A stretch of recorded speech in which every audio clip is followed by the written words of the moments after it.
Bonjour. Pour commencer les dates concernant l'astrologie de ce mois de novembre, et si vous voulez en apprendre plus, vous pouvez écouter ma vidéo concernant l'astrologie du mois.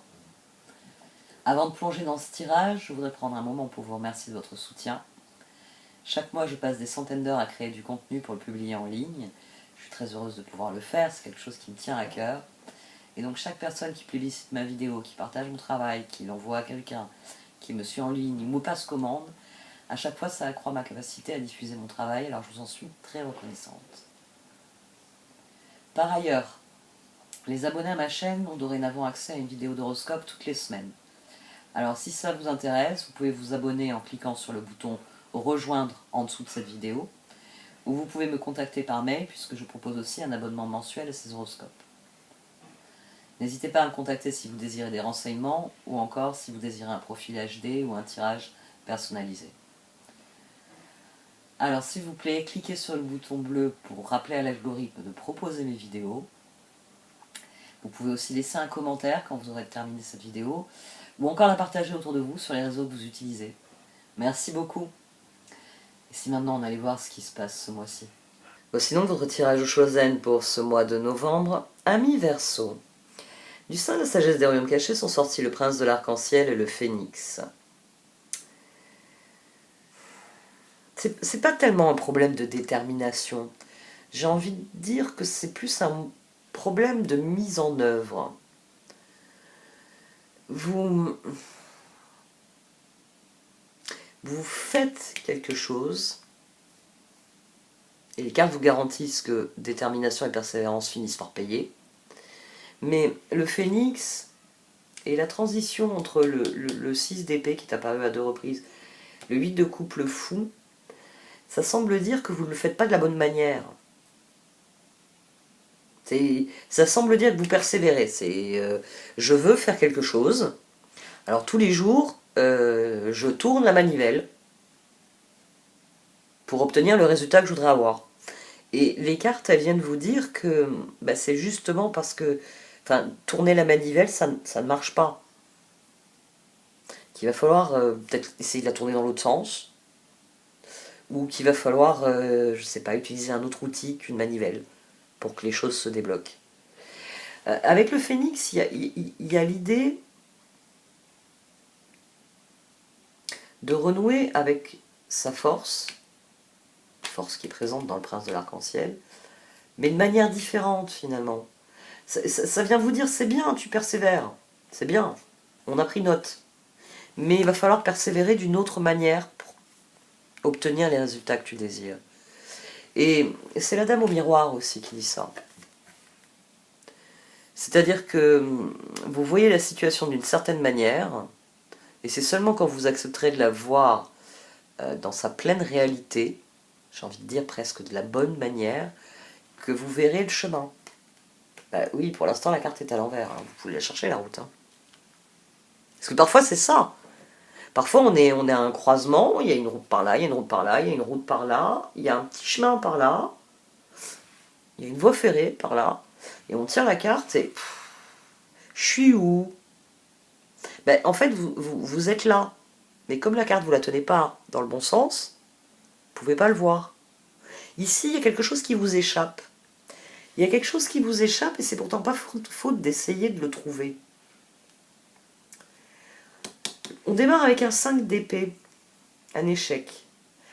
Page de bâton, 6 d'épée. C'est-à-dire que vous voulez tourner le dos à cet échec et vous essayez des trucs. On a d'ailleurs le page de bâton qui a jailli d'emblée.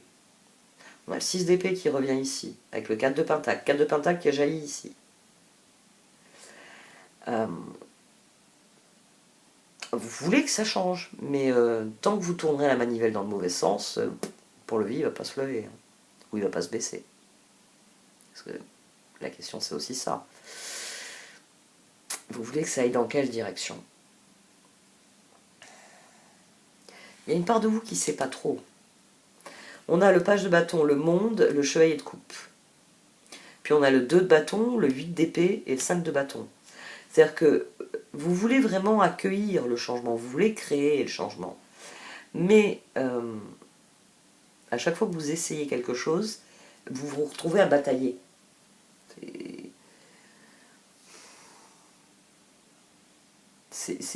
J'arrive pas à trouver un exemple.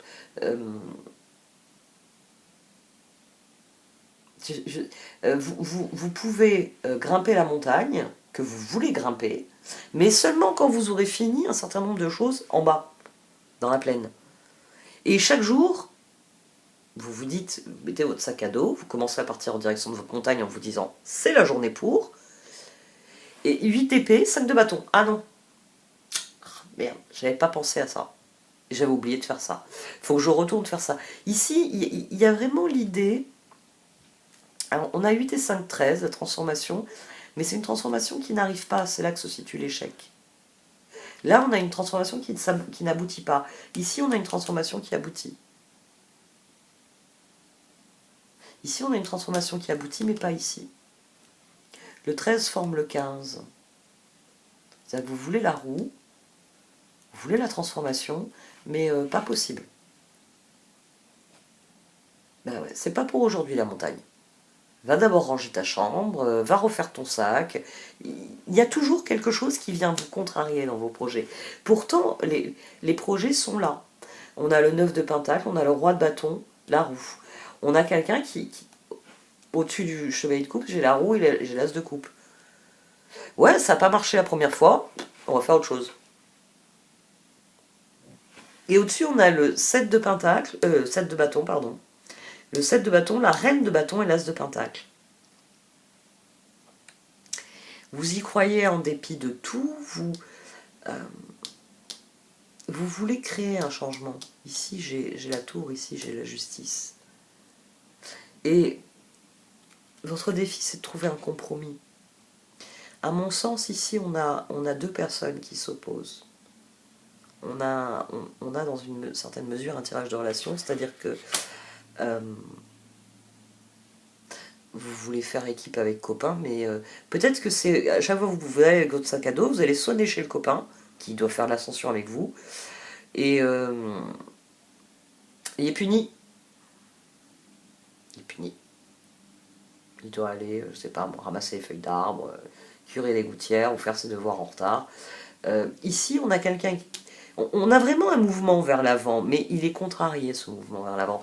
Et c'est d'ailleurs aussi chevalier d'épée, jugement, diable. C'est-à-dire que vous vous dites, bah, ben, je vais faire... Demain, on part. Je me prépare. Ici, il y a l'idée, oui, d'enclencher les projets. Et puis, jugement, diable. Alors, j'ai dit copain, oui, parce que, comme je vous le dis à chaque fois, quand on a des cartes de relation, c'est pas forcément la relation de couple. Ça peut être un collègue de travail avec qui vous avez envie de monter un projet, et puis c'est toujours repoussé au calendrier grec, pardon. Et forcément, vous fixez le calendrier et vous vous dites, c'est quand qu'on va le faire. Nouveaux projets, nouveaux produits, nouveaux... Ici, on a vraiment quelqu'un qui a soif de quelque chose de nouveau, qui sait ce qu'il veut, mais qui se heurte toujours à une situation qui lui convient pas. On a le magicien, la force et le 7 de coupe. Vous avez beau batailler, vous n'arrivez pas à avoir les opportunités que vous voudriez. Ouais, chaque matin, vous êtes fin prêt. Vous êtes dans les starting blocks. Et il y a quelque chose qui ne fonctionne pas. D'après les cartes, on a le 4 de pentacle, le 6 d'épée, le 8 de pentacle et la tour. Les cartes vous encouragent à continuer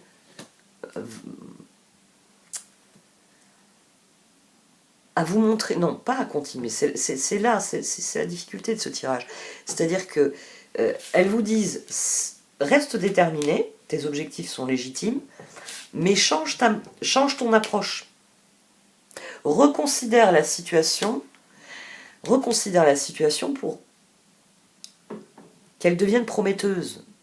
Que ce soit plus seulement quelque chose dont tu te détournes, j'en ai marre de vivre dans la plaine, je veux aller vivre en haut de la montagne, mais que ce soit, j'ai envie de dire, plus profond, plus engagé. Il y a quelque chose qui doit se travailler ici. On a le fou, on a le 4 de pentacle, le pape et 8 de coupe. Là, le 8, il est entre le 2 de bâton et le 5 de bâton. Là, le 8, il est entre le 6 d'épée et la tour.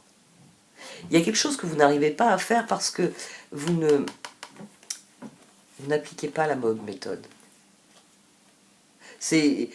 Alors, quelle est la différence entre un 8 de coupe et un 6 d'épée? Dans un 6 d'épée, j'ai un dossier à faire. C'est-à-dire, j'ai des tâches à accomplir, j'ai des coups de fil à passer, j'ai des rendez-vous à prendre. J'ai un certain nombre de tâches dans un dossier, dans un projet, dans une relation. J'ai des tâches à faire. Et 6 d'épée, pas aujourd'hui, je suis pas bien luné. On s'en occupera plus tard. 8 de coupe, je fais tout ce que j'ai à faire et je veux plus jamais en entendre parler. C'est ça la différence. 6 d'épée, on met de côté. Bon, je m'en occuperai quand je serai d'humeur. 8 de coupe, c'est je m'en occupe maintenant. Parce que je veux plus jamais avoir à me confronter à ce machin-là. C'est fini. Une fois que j'ai fermé le dossier, tout est fait. Boum. C'est presque poubelle directe. C'est ça la différence entre un 6 d'épée et un 8 de coupe. Et il semble que c'est une transition que vous n'arrivez pas à faire. Une renaissance que vous n'arrivez pas à faire. Peut-être que vous avez changé de dynamique de projet. On va le formuler comme ça. Et vous faites des choses qui vous tirent une balle dans le pied. Ben oui, pourquoi vous allez à votre ancien boulot tous les matins alors que vous avez un nouveau boulot? C'est de cet ordre-là. On vous attend au nouveau boulot, vous allez être encore en retard. Ici, il y a vraiment cette idée-là, cette idée que vous n'appliquez pas,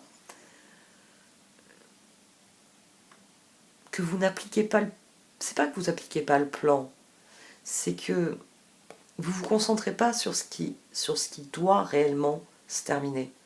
Vous essayez de terminer des choses qu'il faut pas terminer, et vous terminez pas les choses qu'il faut terminer. Ici, ça vous demande de révolutionner votre manière d'agir, de la reconsidérer, et de reconsidérer dès lors ce que vous devez faire, ce que vous pouvez faire. On va voir un peu les cartes d'oracle. Alors, on avait l'impératrice aussi, l'impératrice qui a perduré là sur les 2 dernières positions. On a la reine de coupe, et puis au milieu on a le compromis. Peut-être que vous essayez à toute force d'obtenir un résultat, et les cartes viennent vous dire tu l'auras pas le résultat. Alors pour clôturer définitivement ce dossier, fais un compromis. C'est-à-dire fais tout ce qu'il y a à faire dans ton dossier, et pour pouvoir lâcher prise, accepte que telle et telle chose, tu dois les déléguer. Accepte que telle et telle chose resteront dans l'état. Parce que c'est une personne, par exemple, qui ne décrochera jamais le téléphone, donc tu ne pourras pas clôturer ce que tu as clôturé avec telle personne. Mais tout le reste, tu peux le faire. Tu peux clôturer avec d'autres personnes impliquées. Tu peux arrêter de faire telle ou telle chose que tu faisais avant parce que tu t'es retiré du projet. Ici, il peut y avoir ça. Il peut y avoir la nécessité d'accepter une réalité sur laquelle vous n'avez pas réellement de prise, et accepter que, bon, bah tant pis, je passe à autre chose. Il y a un côté de ce dossier, je vais lâcher prise, parce que j'ai beau tous les jours essayer de faire le truc qui clôturerait ça, j'y arrive pas. Bah oui, si la personne ne vous répond pas au téléphone, vous pouvez pas lui délivrer le message. Mais il y a un moment où, bon, bah voilà, tant pis. C'est que le message ne doit pas être délivré, c'est qu'il faut passer à autre chose. Il y a vraiment cette idée-là, hein. Cette idée que si vous acceptez, et c'est la dimension du pape, d'ailleurs ça nous fait l'ermite ici. Hein.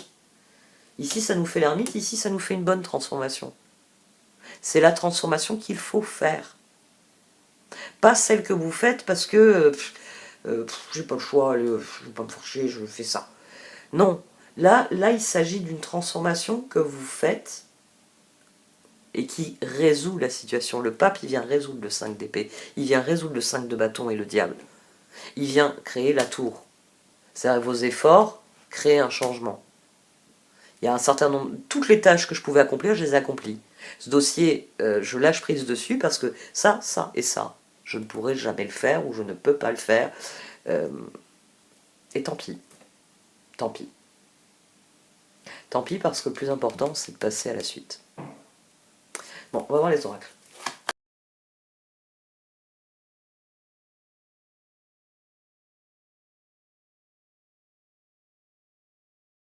Alors les cartes, elles confirment ce que je viens de développer, c'est-à-dire qu'il y a une phase de changement, mais il y a des choses auxquelles vous n'arrivez pas à renoncer. Alors que vous savez, vous avez déjà un pied dans le changement, vous savez qu'il faut lâcher prise. Vous avez un pied dans le changement, vous savez qu'il faut y renoncer définitivement, mais il y a une part de vous qui n'y arrive pas. Et c'est cette part-là qui vous empêche de réellement renouer déjà avec les opportunités, avec les possibilités. Parce que vous n'acceptez pas une forme de fatalité, une forme de destin. C'est, à mon sens, le 6 d'épée et le 5 d'épée dans ce tirage, c'est vraiment ça.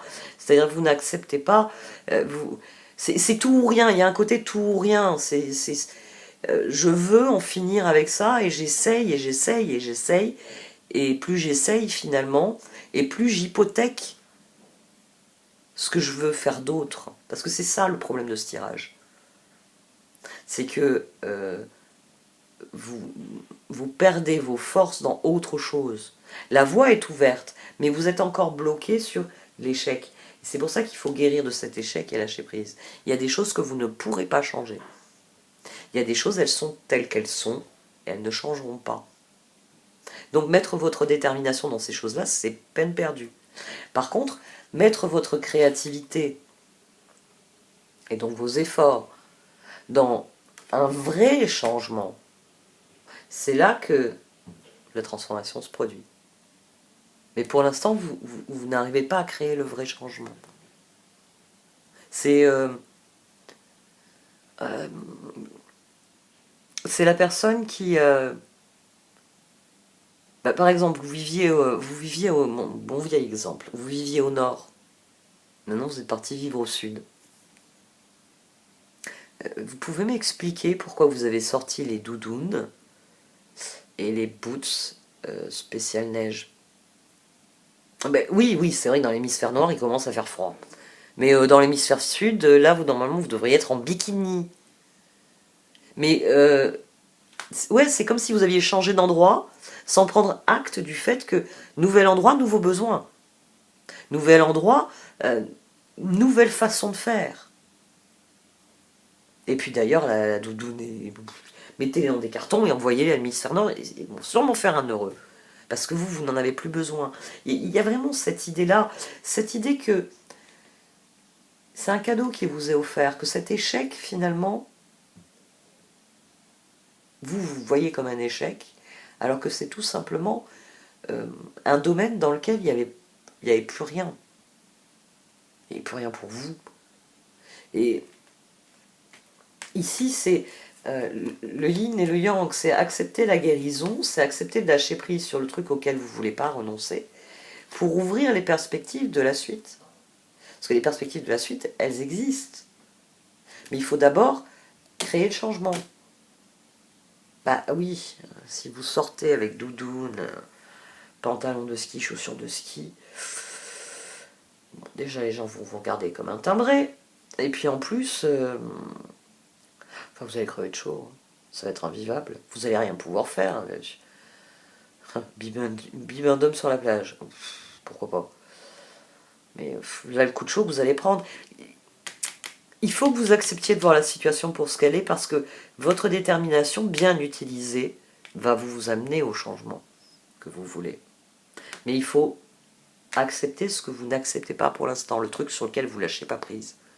Le truc sur lequel vous revenez en vous disant « je peux encore faire un truc ». Non, non, à chaque fois que vous essayez un truc, ça ne fonctionne pas. Laissez tomber. Alors oui, ça vous oblige à faire un compromis avec ce que vous êtes ou ce que vous voulez, ou ça vous oblige à une forme de compromis. Mais il y a des bons compromis. Quand ils nous libèrent d'un fardeau, les compromis sont bons. S'ils nous libèrent, c'est des bons compromis. C'est s'ils créent un fardeau que les compromis sont mauvais. Vous acceptez le fait que vous n'aurez pas, d'une certaine manière, gain de cause, ou que d'une certaine manière, vous ne pourrez pas clôturer les choses comme vous l'auriez voulu. Donc, ouais, gain de cause, finalement. Une fois que ce sera fait, ben voilà, il y a toujours des trucs dont on se dit j'aurais aimé que ça se termine mieux. Mais le plus important, c'est que ce soit terminé. Allez hop, je passe à autre chose. C'est cette attitude-là qu'il va falloir cultiver. Passer à autre chose. Tout simplement. Passer à autre chose. Et là, vous aurez le fruit de votre travail, le fruit de vos efforts. Parce que votre détermination ira vers ce que vous pouvez avoir. Tout simplement. Bon, cette fois j'arrête. Merci d'avoir écouté. Vous pouvez liker, commenter ou partager cette vidéo. Au revoir.